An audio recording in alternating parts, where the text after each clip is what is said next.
Hello everyone, welcome to my channel. Sivanshu Divedi. First thing that I wanted to talk about was obviously Pegasus. The whole world obviously is talking about it, and I wanted to talk about it in Indian context. So Telegraph and Washington Post came out with this article where they claim that this investigative consortium of sorts uh, has 50,000, a list of 50,000 phone numbers, of which they have investigated a few. And these people are being snooped around with, and these are really, really important people.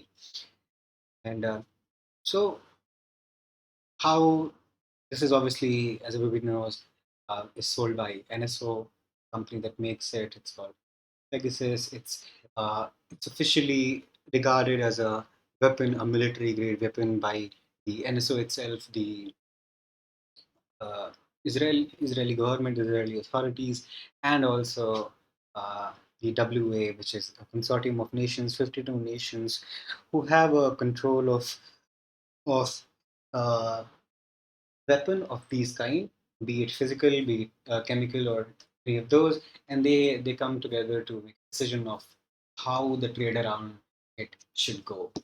Not really getting the name of it, but I'll get back to you with that. Let's see what NSO says on its own site. So this is NSO creates technology that helps government agencies and investigate, prevent and investigate terrorism and crime to save thousands of lives around. So this basically is, uh, as you can see, these are big terms being thrown around. Helps government agencies, first of all, and then prevent and investigate terrorism and crime to save thousands of lives around the globe. So, uh, number one is who it sells to. Number two is why and what is the purpose of its product, which is the Pegasus, is prevent and investigate crime. Uh, this whole thing. Now, what? So this was first used by obviously the Mexican government to against El Chapo, who was a notorious drug lord. You would have seen the Netflix series on it on him, and yes, he was caught, and that gave them kind of a global recognition. This NSO and Pegasus, and give you a bit of context of the what were the global politics, what was the global politics like in around 2017. Was, I think it was the first year of Trump, who is a very right-wing conservative leader himself, and he was like coming of age of this strongman, conservative right-wing leaders, nationalists, uh, kind of racist, and borderline borderline uh, fascist. Kind of do this. So to give you a few more examples of it, obviously there would be Bolsonaro in Brazil and Narendra Modi in India, and what else? Xi Jinping, obviously, in China, who has been that way since a very, very long time and is a great example of that. We obviously had a right wing. We Europe is coming to the conservative, nationalistic identity, nationalistic flavor of politics since the last 3 4 years now. Especially, you would have seen after this French government's what do I call it, scuffle with the Muslim community last year.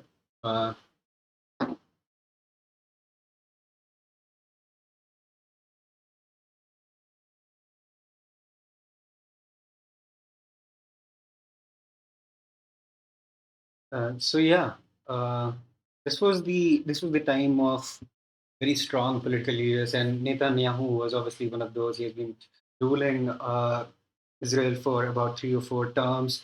Not that does not necessarily mean that he completed all those terms, but yes, he has been ruling it for for 3 or 4 terms, and in a very difficult coalition, in fact. But still, a strong man who who is not shy of telling the government that he has this conservative roots, and there's nothing wrong with that. You can go into the details of it, but I'm just trying to give you an idea of what's going on here. And during that time in 2017, Narendra Modi visits Israel, and yeah, within 7 days of it, Israel and NSO received the first list of people who are to be snooped around. So, very, very high profile list, obviously. Very high profile list. You would have gone through that. Let's get a small walkthrough again. So, first and foremost, obviously, Rahul Gandhi. Why not? Why not? To prove a guy is a papu, to keep accentuating and we keep adding to the constant puffification of Rahul Gandhi as a politician since about 2013 needs stuff, needs some masala, needs some insider stuff to fuck with. So obviously Rahul Gandhi is there. So what I want you guys to observe from this list is what could be the intent? What could be the intent of people using it? So as NSO says, and it has been established. NSO says it and maintains it right now very strongly as well that we only sell this to government agencies, and there are obviously there are ground rules to it. Why and how are you using it? And the company can sue people, its agents for not following those rules, but the company itself is about to go down, so nobody really cares. It's more about the idea of what came up with, and things like NSO can come again and again. Anybody can make it. It's this code at the end of the day. But the politicians who are using it are the people we want to understand because they tell us what's what's the real intent here. This has started, and you got to look at what's the intent of this first implementation of it, of sorts of. So first of all, there's obviously Rahul Gandhi, then Ashwini Vaishnaw, Prahlad Singh. These are BJP minister. One of them is BJP minister, uh, and this guy is obviously a BJP Rajya member. Prashant Kishore, obviously, why not? This is the biggest threat right now, right? To the BJP. Uh, Abhishek Banerjee, obviously, Young Kang. So this was something that I really found peculiar is Young Kang, top scientist and virologist, Hari Menon, Indian head of the Bill and Melinda Gates Foundation. Why did the government, okay, I'm not accusing them of using it, but why did whoever used it in India used it against virologists and the head of Bill and Melinda Gates Foundation? If you do not know about Bill and Melinda, Bill and Melinda Foundation, it says their foundation where they uh, invest a lot of money in humanitarian and philanthropic causes. One of the biggest thing that I could think of right off of my mind that they've done is kind of eradicate polio off of the globe completely. And I know you would think, okay, no, the Asha worker or the Gram Mitra, Suksha Mitra came to my house and gave me the polio bottles all for free. But you've got to realize this was given by, not completely, but obviously, there are, so nothing is completely given to by someone to. So these were given by obviously Bill and Melinda Gates Foundation to the government, and then they were distributed all over the country. And this has been the case not just with our country, it's been the case all over the world. They had to create maps and everything in places that there were no maps and people did not know, like Africa and some there, Pakistan, Afghanistan, people that who have been through war and have didn't necessarily have the luxury to create maps of such things like that. They did that. So why did government want to snoop on them, especially in times of this? Maybe they, I don't know. So this obviously raises a lot of questions. First of all, how a government use, or how does anyone at this point, before being a government, before me jumping on using a government of actually doing this? Because uh, how can anyone use a military grade weapon at against journalists, activists, like obviously Nima Koregaon case stands for me and guys of those sorts, to leaders of opposition, leaders of his own party, leaders, Supreme Court Justice. One name which is not mentioned here is Justice Ranjan Gogoi. So it's not him exactly, but his the woman who accused him of sexual harassment. So she was being snooped around with, and obviously this was all dealt with. He was given a clean sheet from this case. Uh, you can do a very small Google on what Ranjan was doing for the BJP government in the last year of his chief justiceship, if I may. So yeah, there is one proof right there. What happened, if you want to look? But yeah, the conspiracy. But getting back, how can anyone, how can anyone in a democratic society, in a democratic country, use uh, or outside it, use a military grade weapon recognized by everyone against us, against civil citizens? And why does that not bother us as much as it asks who is it and where? Uh, and this is where this question will be run around and dragged around with who did it. Government will never say they did it. They will be very the Supreme Court coming. I don't really think there will be the truth will come out on who did this, because this has come around previously as well in 2009. So who did this, who did not is not the question. But at this point we should be asking is probably bigger questions, that why was this done? Even if somebody did it, I mean, if, and we need to know. We need to know, and they should bother us. I'm not saying in the sense that we go around and protest about it as of now. See, governments do these things all around the world. You've got to realize that there are more than 50 countries who did this, who bought this, and that was the environment here. That is the environment here. That's a new flavor of politics. You've got to centralize everything. You've got to know everything, and without that, you can't play a game.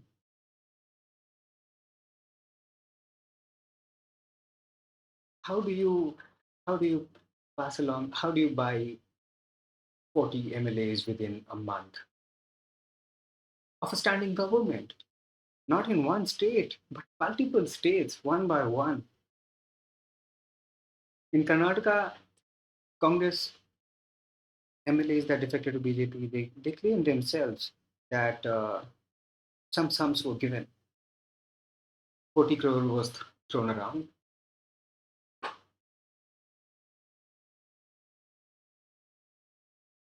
Why does this not bother us? People used to ask, I used to read in books when I was a child that your vote matters and nobody can, that it does not have a value, monetarily at least.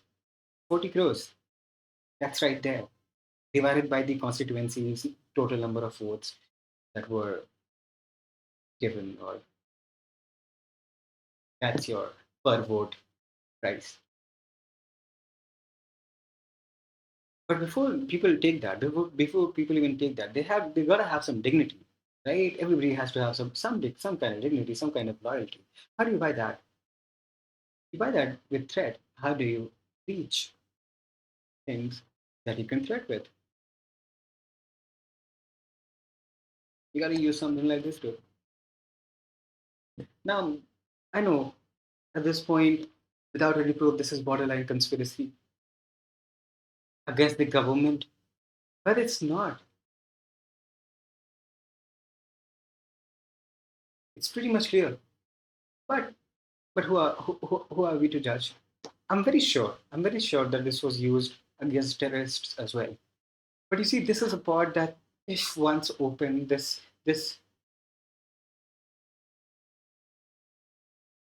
will massage the innate tendency of every every powerful leader, every powerful person there has been to centralize, to centralize. And it's not about Modi, it's not about BJP. It's about a government using something that threatening, downright complete surveillance against its own citizens. Every every system is scalable. If not, it can be rebuilt and made scalable. It's not about these 50,000 people whose list have come out. Everybody has a phone. Every goddamn one has a phone. You've seen Pegasus, uh, how it comes into your phone and leaves no trace. And it has a no click, zero click attack. You won't know it will be there. It's not about 50,000 people. It can be scaled to 5 crore, 50 crore, 500 crore within weeks, within years. Everything is scalable in software systems these days.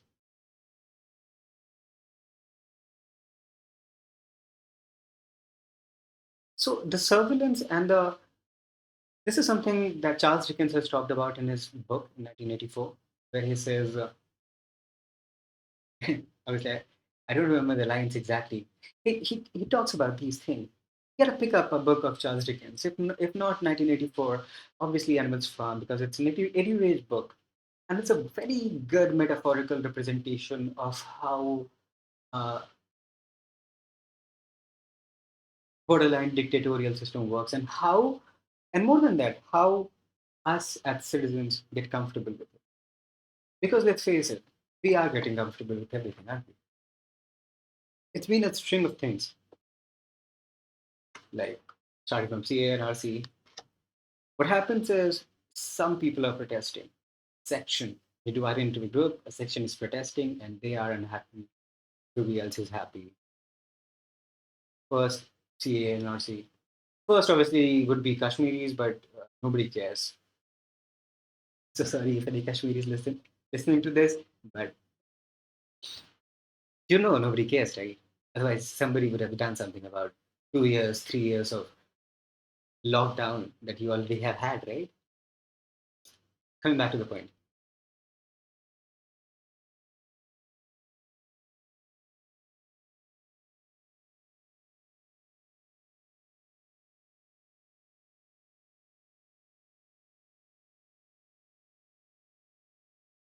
there was GST, there was नोटबंदी, सब कुछ चलता है यहाँ पे, सब कुछ ठीक है यार। मोदी जी तो करेंगे, नोटबंदी की है, 99% पैसा वापस आ गया। Everything has been killed by facts. Everything that Modi government has done in its long run, 7 years was a long run. Every major thing, at least, I can appreciate them on their socialist ideas that they keep working on. But maybe someday, some other day, we'll talk about that. But everything, starting from Notbandi, which was a complete failure, 99%, 99.3 or 13% of the money came back. RBI had a whole lot of report on it. It was a 6 month late report. It was delayed for a long, long, long ass time. There were parliamentary reports that were delayed on it. Then came GST, kind of an okay thing. And then 2019 elections. It's been a constant reign of an of image of Modi, which is beyond any voter class, and he has been there. And then started the CA and RC protest. That was the first chink in the armor kind of. People are very passionate.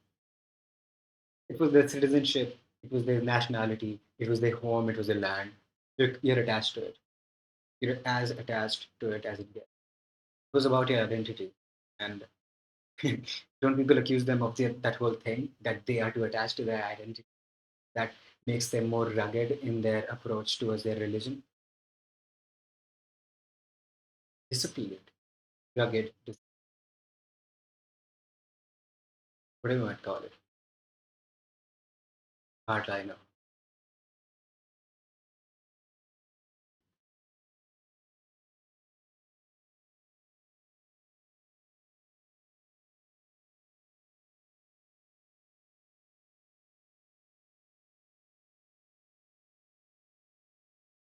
Then came the first COVID wave, which kind of saved them at first, to be honest. Everybody was banging thalis. Everybody was like, okay, Modi will save us. Modi was like, okay, I'll save you. It went on. It was dragged. Everybody was in danger. Nothing happened there. Nothing happened to his image. Nothing happened to uh, opposition's image. Like nothing that they lost there as well. Everything stayed there same. If anything, he was helped. How he saved it. At least after the lockdown started opening up, we were kept busy with the whole Sushant thing. Rest in peace. Then came the farmers thing. That was its second consecutive, very passionate thing that people saw happening all around Delhi, and people related to that. Farmer is something people relate to.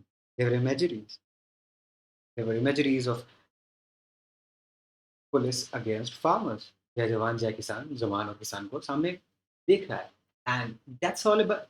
And these images, every image that comes out of these situations is what Narendra Modi's government has been all about. It's all about, has been all about. I'm not saying, if not all, then most of it. They are good at a few things. Number one would be Modi's image. It's infallible. He's omnipotent. He's omnipotent, and there can be no questions to that. People are people have committed to maintaining that. Systems have committed to maintaining that. The second would be the politics itself. They are good at it. They know what they're doing. They've always known. They know what they're doing because they've been struggling at it for so goddamn long. Congress has always had it easy, right from the beginning. That's something that you can hold against them any day. But BJP was struggling. They were learning the nuances of politics, what to feel, where to feel, how how to consolidate, and they did.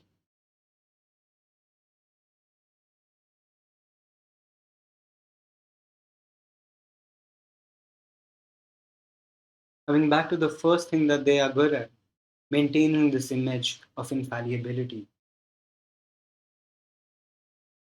So when you see pictures like these, where the Jawan is against Kisan, it speaks to the average voter. It speaks to the average voter that something is going on.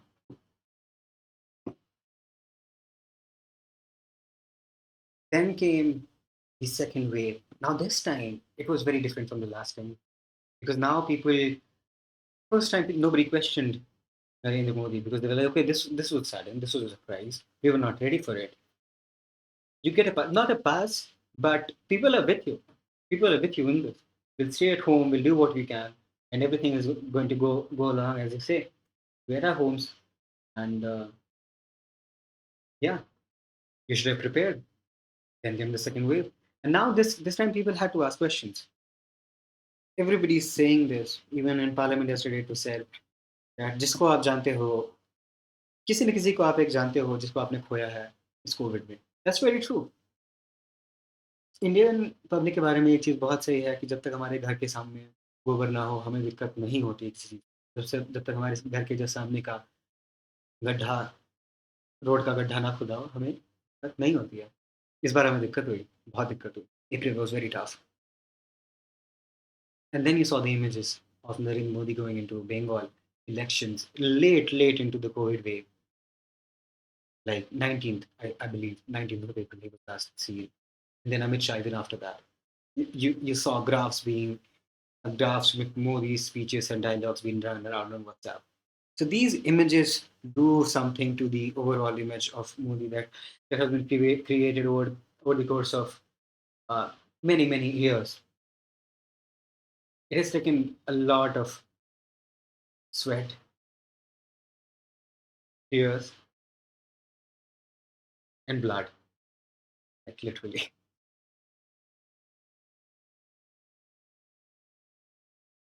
But again, they deserve they deserve accolades of making people interested in a conversation. But the whole thing is they started running away from this conversation, right?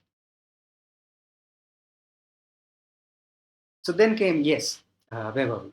So after the farmers' protest, we had the second COVID wave.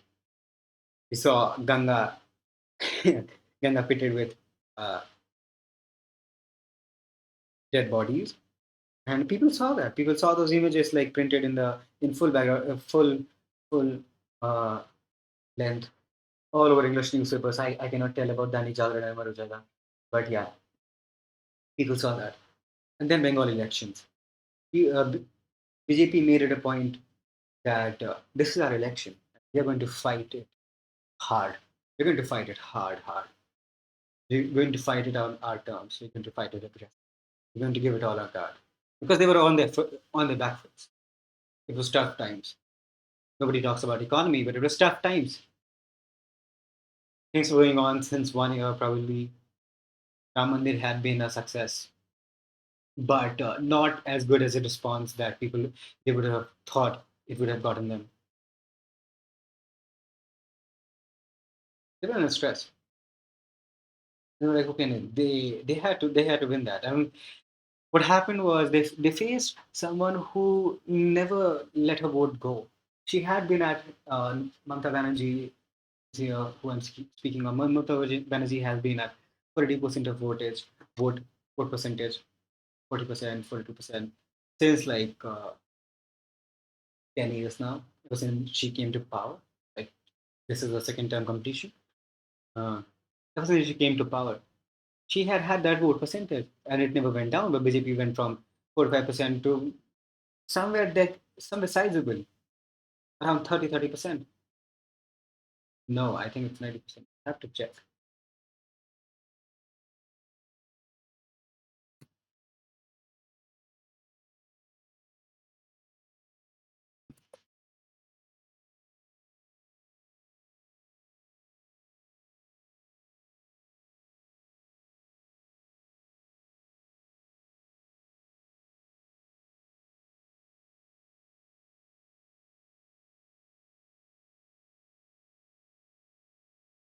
So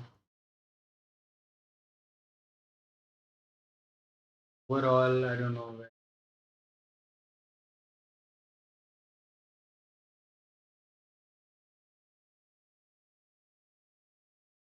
Yeah. But anyway, the whole point is, Mamata Banerjee's vote has been consolidated and it never went in. But BJP's vote base had been growing. And where did this come from? Congress and left more or less. What had to happen this time for BJP to win is, and this is something that I'm quoting from analysis of Shekhar Gupta, one of my idols. Love him to death. Been reading him for uh, years, years and years now. If you get a chance, please do visit his channel, The Print, if you're not visiting that already. Zombie. Uh,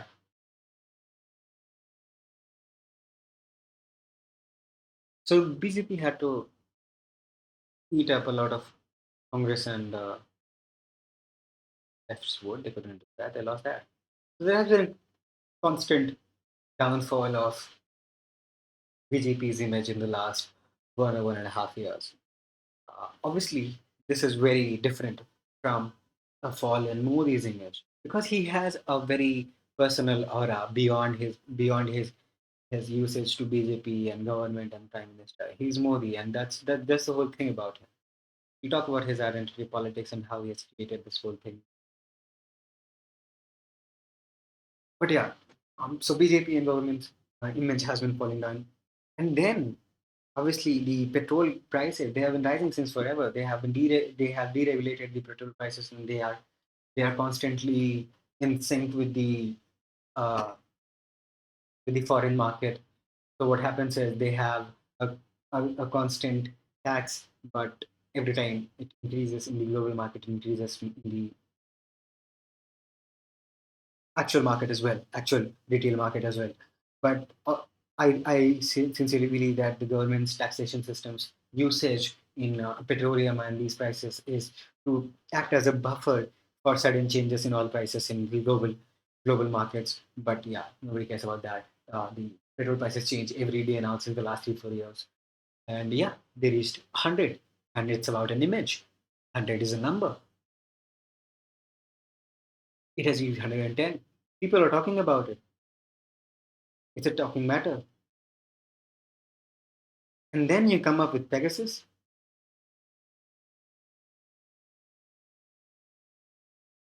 with a proof now, and you still think that nobody cares.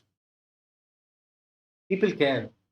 People are going to tell you when there is the next voting time, when there's the next election.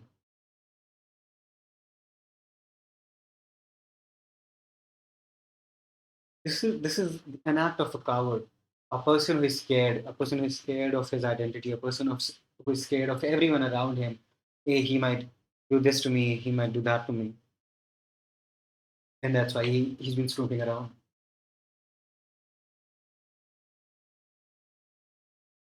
If Rahul Gandhi is such a papu, why are you snooping around at him? Are these people who are terrorists? Are I'm not a Rahul Gandhi fan, but come on, terrorist, Vinod Dua, terrorist, Divire. You could see you could see its biases. But when I say biases, I do not mean biases in terms of political idea, political party. There's a bias of flavor. There's a bias to revolutionary journalism, if I may, and it has that expose kind of value to it, and I get that. And I get how that comes off as pro Congress. Everything you say against the government isn't that pro Congress already? So even when like we are trying to defend ourselves, hey, I'm not with Congress. Why do we put in line places like the Wire? They're not either. They're just speaking against the government. They've been the first people who have been tagged with this pro Congressy if you speak against the government. Then came the people who started being tagged. So almost like so many journalists in the Wire.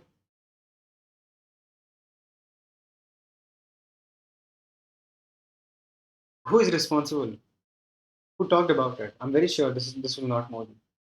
You could fantasize that he went there and maybe they had a small conversation about it, or maybe not even.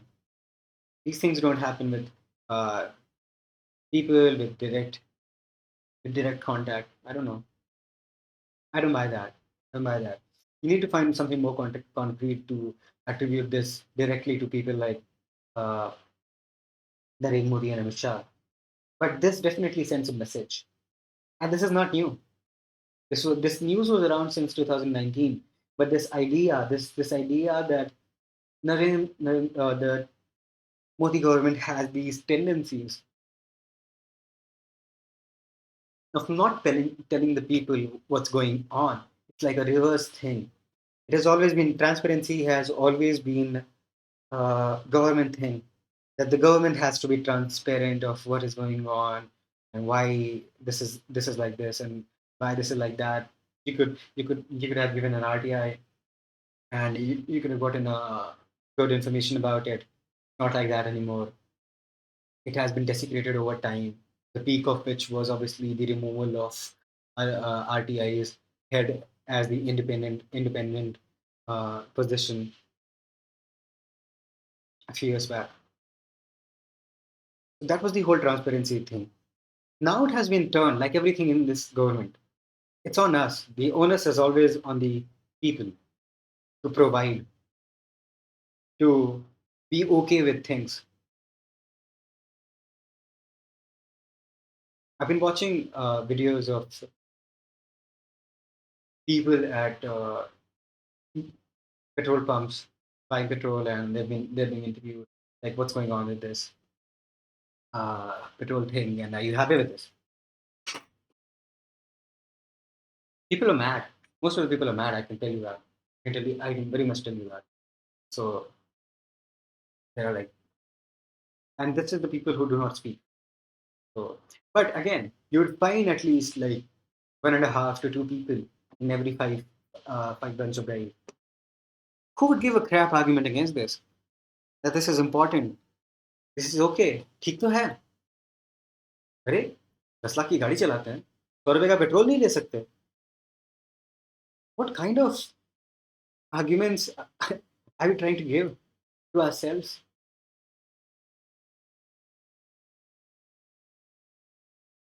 ये हमारे conversation का वो आ गया है, discourse आ गया है. इस पे कितनी ही बात कर ली है लोगों ने, बट ये तो मानना पड़ेगा. डिस्कोर्स डिस्कोर्स छोड़ो, कुछ तो लॉजिक होना चाहिए. अरे टैक्स चाहिए, सब कुछ अभी चाहिए. 32 रुपए टैक्स चाहिए पर लीटर. कितने लीटर पेट्रोल होता है एक टैंकर पे पर दिन? एक टैंकर पे 12,000 लीटर आता है and it goes for at a good petrol pump like 7 days. 32 रुपए पर 1200 पर पेट्रोल पंप से, वेरी एवरेज पेट्रोल पंप. 200 में भी खरीदेंगे, 500 पे भी खरीदेंगे. क्यों? क्योंकि अच्छे दिन यही है ना, क्योंकि मोदी जी हैं and it's an infallible thing.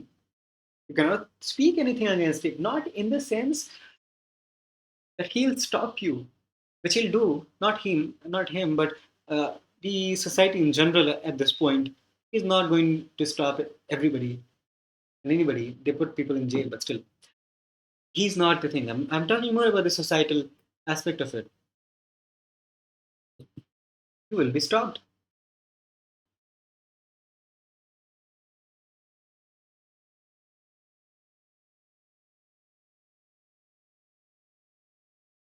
So सब कुछ न्यू नॉर्म ही है.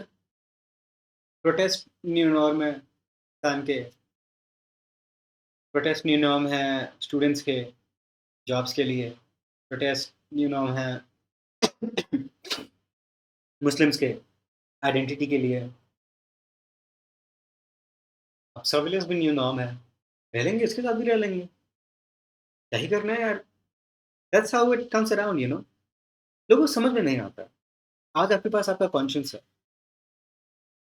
जब कॉन्टेक्स्ट चेंज हो जाता है ना, तो आपके ये जो इनर कॉन्शियस जिसकी अभी आप लोग बात करते हो कि अरे नहीं सही बात, कॉन्शियस आपके सही बात का डेफिनेशन चेंज हो जाएगा 10 साल में. आपको क्या लगता है कि आज ये जो देश है जहाँ पे डिक्टेटरशिप चली आ रही है since years and years, or they fall into dictatorship by living into this democratic government or any kind of good governance, ऐसे थोड़ी हो जाता है. सब लोग बोलते हैं चलता है चलता है. उनको उस चीज़ का कॉन्टेक्स्ट होता है. तुम इंडिया क्यों से देखते हो? अरे अफगानिस्तान में तालिबान और वो क्यों लड़ रहे हैं? तो आप अपना देखिए ना पहले. आप अपना देखिए ना क्या कर रहे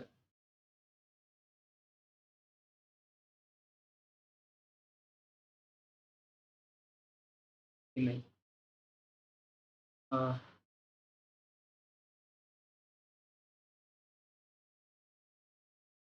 Especially this COVID and Bengal elections, they have been a dent on Narendra Modi's political career, because he has certainly moved down from getting votes for everybody, which he has not been able to do since the last few years. But this has been a certain mark of that he can get votes for himself now, but not for everybody else, which is not a great emotion because again, getting votes for everybody is way too tough, and Narendra Modi was good at it for a long time, long time. Like, but still, he's gone down from that. And getting back from one election, hardliner, leader, another.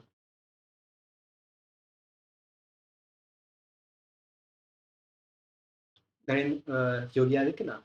And this is kind of appreciation, kind of a very good appreciation. So one of the things that I read about Yogi government and that have been coming around with, and not only the Bhakts have been saying, but he himself, the good conservatives, not the great conservatives, but the people who do not get so possessed by the idea of Yogi and Modi, they have come up with this idea that crime statistics have gone down, and this is the truth. The crime statistics have gone down with Yogi Adityanath, Yogi Adityanath government. I checked the police report by NCRB yesterday. They have a long PDFs of of how many cases were registered on what kind of uh, on different categories, what kind of charges, what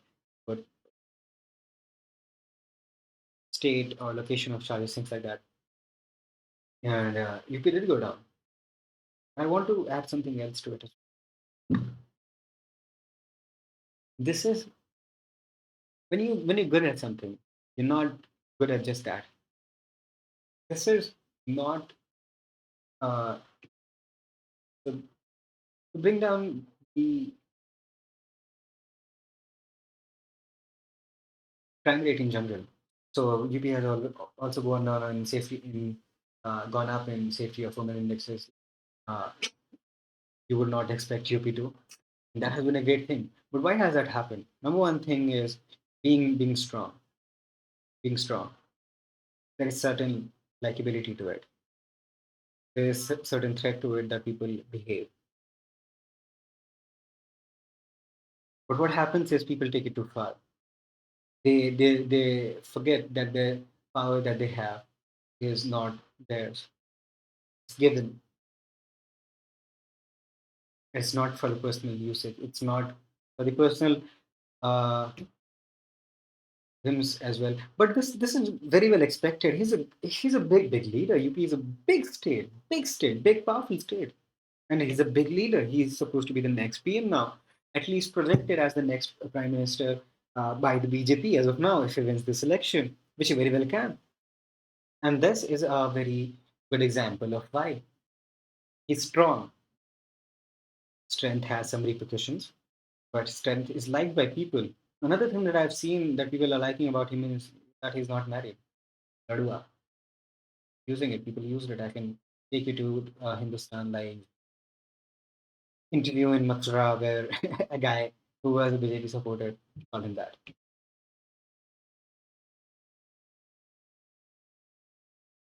But what else, Yogi ji? और कुछ हुआ है क्या state में? Covid Covid हुआ है, उसके अलावा कुछ हुआ है? Not really sure. राम मंदिर योगी जी का भी मुद्दा था. योगी जी का ही मुद्दा नहीं था. He cannot be voted on this. Last time, what happened in what you forget in UP is last time what happened is people voted BJP in power and not Yogi. They were given Yogi as the chief. This was never a choice. Now, I'm not saying that this that if BJP, which BJP is already projects him as the CM candidate, he cannot garner votes for himself. He very well can. He can now, but he was given to us, and there are certain doubts there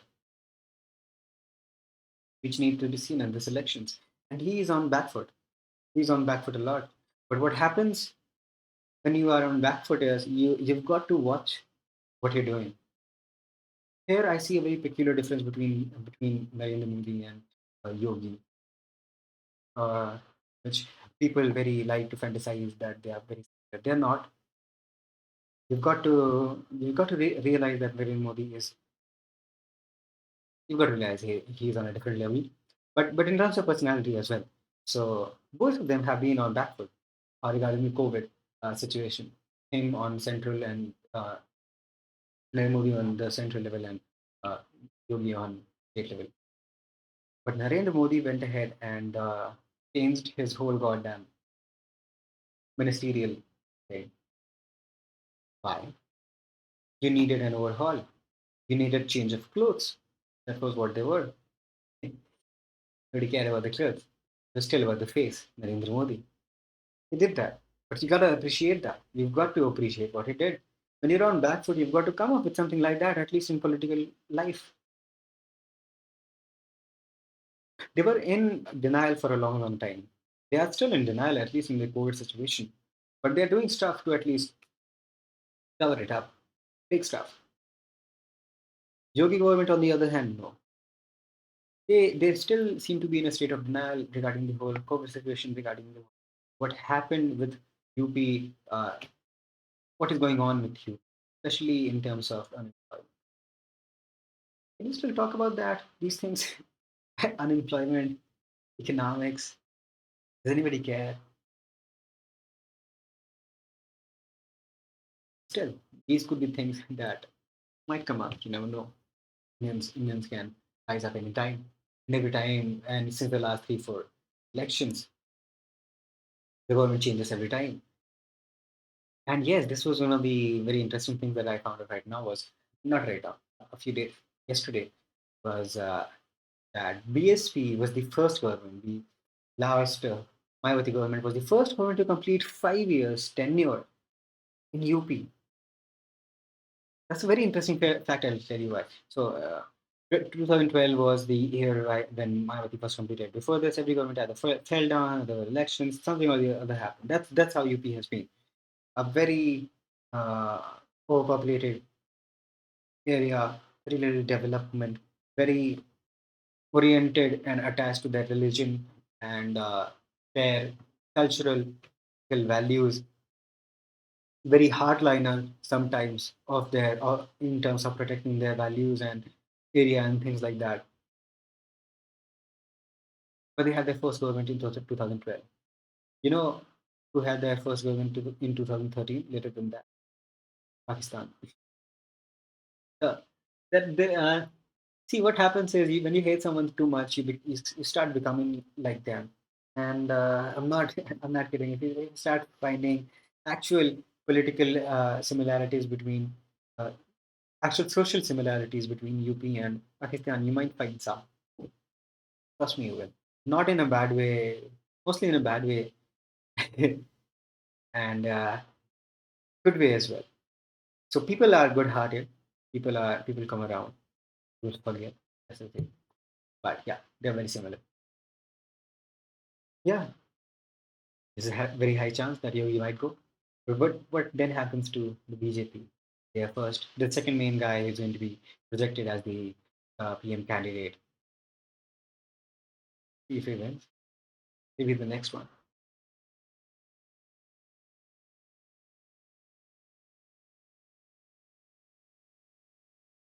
Apart from this, something that I wanted to talk about was NBA final happened today.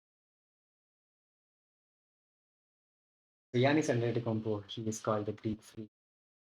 He's from Greece. He's from Nigeria, then Greece, and then he's discovered in the NBA. And he has played for 8 years and won his uh, first NBA championship. Now let's go ahead and watch a small highlight of this.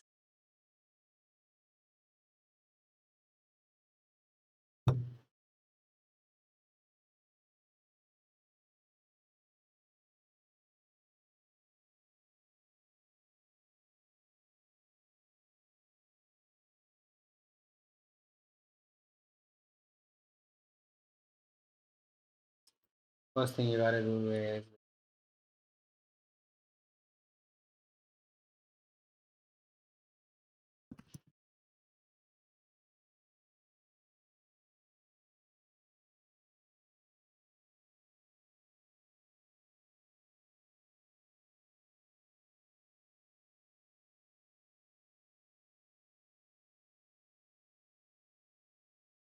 today was game 6 of the NBA finals. There are 7 games in an final. What happens is 2 games at the more game winning side, 2 games at the other team, then 1 game at our home, then 1 game at your home, then 1 game at our home.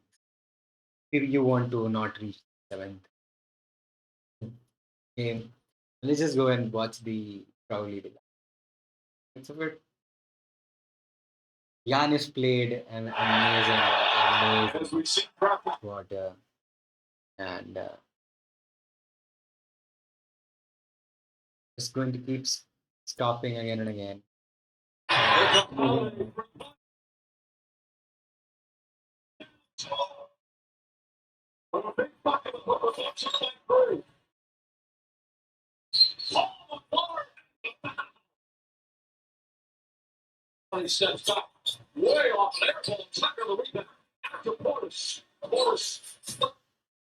Okay. Playing from Go's MacBook Pro.